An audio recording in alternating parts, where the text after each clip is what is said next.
जय श्री राधे राधे दोस्तों, आप सभी का आपके अपने YouTube चैनल अध्यात्म भक्ति में बहुत बहुत स्वागत है। आइए आज आप सब सुनेंगे वैशाख महात्म्य के पहले अध्याय की कथा। ना माधव समो मासो न कृतेन युग समम, अर्थात वैशाख मास और सतयुग सबसे उत्तम हैं और वे अन्य सभी महीनों में और युगों में श्रेष्ठ हैं, ऐसा स्कंद पुराण के वैष्णव खंड के अनुसार माना गया है। हिंदू पंचांग के अनुसार वैशाख मास वर्ष का दूसरा महीना है, जिसे माधव मास या भगवान विष्णु का प्रिय महीना भी कहा जाता है।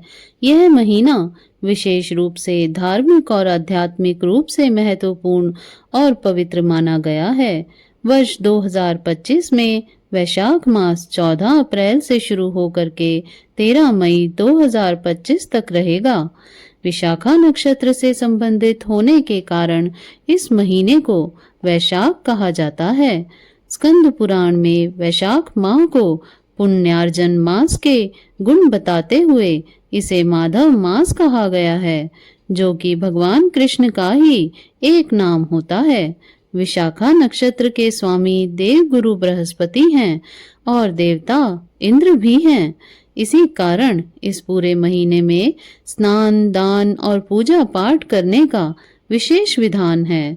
धार्मिक मान्यता है कि वैशाख महीने में किए गए दान से मिलने वाला पुण्य कभी भी समाप्त नहीं होता है। कुछ अन्य धार्मिक मान्यताओं के अनुसार वैशाख माह की विशेषता यह है कि इस माह के अधिपति भगवान विष्णु माने गए हैं और इसमें उनकी पूजा की जाती है। इस पूरे मास में तुलसी के पत्तों का उपयोग भगवान विष्णु की पूजा में किया जाता है। वैशाख मास में भगवान कृष्ण और परशुराम जी की पूजा करने का विधान भी है। इसके अतिरिक्त इस महीने में गीता का पाठ करना भी लाभकारी माना गया है। वैशाख मास में श्री बांके बिहारी जी के चरण दर्शन भी होते हैं। इस प्रकार धार्मिक दृष्टि से वैशाख महीना बहुत ही खास होता है। तो आइए सुनते हैं अब वैशाख महात्म्य के पहले अध्याय की कथा। तो बोलिए प्रेम से भगवान विष्णु की जय, माता लक्ष्मी की जय, सर्व देवी देवताओं की जय। सभी भक्तजन परम पूज्य नारायण जी को नमस्कार कर तथा प्रकाश स्वरूपा माता सरस्वती एवं श्री व्यास जी को नमस्कार करके जय शब्द का उच्चारण करेंगे। सूत जी बोले, परमेष्ठी ब्रह्मा के पुत्र नारद जी से राजा अम्बरीश ने पवित्र वैशाख मास का महात्म्य पूछा। राजा अम्बरीश बोले, हे ब्राह्मण, जो संपूर्ण महीनों के महात्म्य वर्णन किए वह मैंने अच्छी तरह से सुने हैं। तभी सभी महीनों में वैशाख मास श्रेष्ठ है। अतः वैशाख का महात्म्य विस्तार से कहिए, मुझे सुनने की इच्छा है। यह मास विष्णु भगवान को प्यारा क्यों है और इसमें कौन कौन से धर्म कार्य उन्हें क्यों प्रिय हैं? क्या दान करना चाहिए, उसका क्या फल होता है? ये सब कार्य किस देवता को प्रसन्न करने के लिए करने चाहिए? इस मास में करने योग्य काम क्या हैं? कौन से कार्य विष्णु भगवान को प्रिय हैं? इसमें क्या दान किस लिए किया जाता है? उसका फल और उद्देश्य क्या है? इस मास में किन किन वस्तुओं से भगवत पूजन करना चाहिए? हे नारद, यह सब मुझसे विस्तार से सुनाइए, मैं श्रद्धा से सुनूंगा।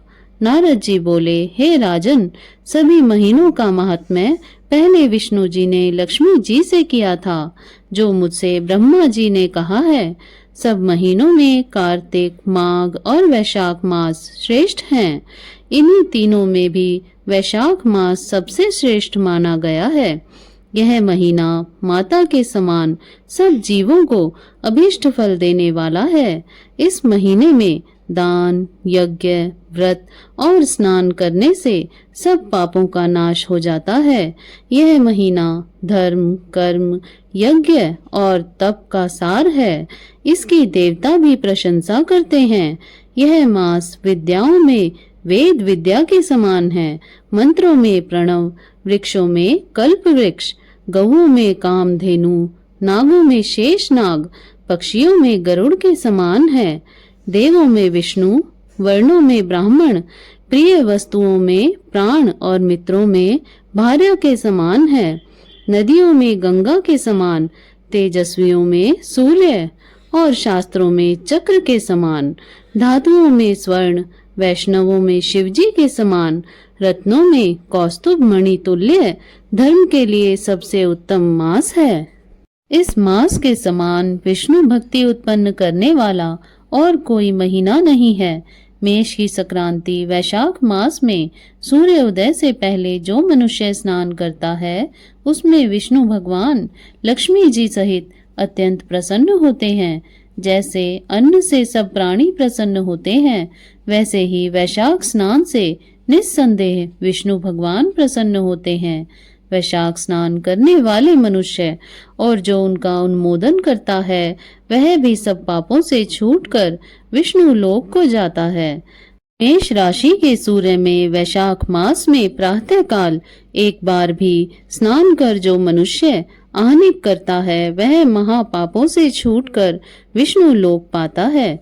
वैशाख मास में स्नान करने के लिए जो मनुष्य एक पग भी चलता है उसे 10,000 अश्वमेघ करने का फल मिलता है। इसमें संदेह नहीं।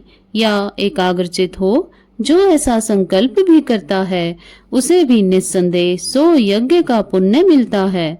वैशाख स्नान के लिए धनुष बराबर भी जो मनुष्य चलता है वह संसार के बंधनों से छूटकर वैकुंठ धाम को जाता है।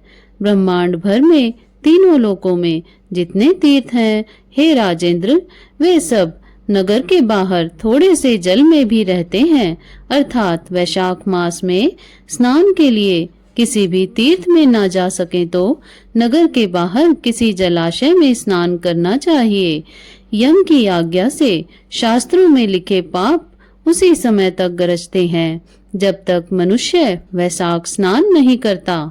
हे राजन, विष्णु भगवान की आज्ञा से वैशाख मास में तीर्थ आदि के अधिष्ठाता देवता सूर्य उदय से 6 घड़ी तक जल के बाहर मनुष्यों के हित के लिए ठहरते हैं। हे राजेंद्र, उस समय तक भी जो लोग स्नान के लिए नहीं आते हैं वो उनको दारुण शाप दे अपने स्थान को चले जाते हैं। इसलिए वैशाख स्नान अवश्य ही करना चाहिए। तो इस प्रकार से स्कंद पुराण के अंतर्गत वैशाख महात्म्य में नारद एवं अम्बरीश के संवाद में स्नान प्रशंसा नामक प्रथम अध्याय समाप्त हुआ। तो बोलिए प्रेम से भगवान विष्णु की जय, माता लक्ष्मी की जय, सर्व देवी देवताओं की जय।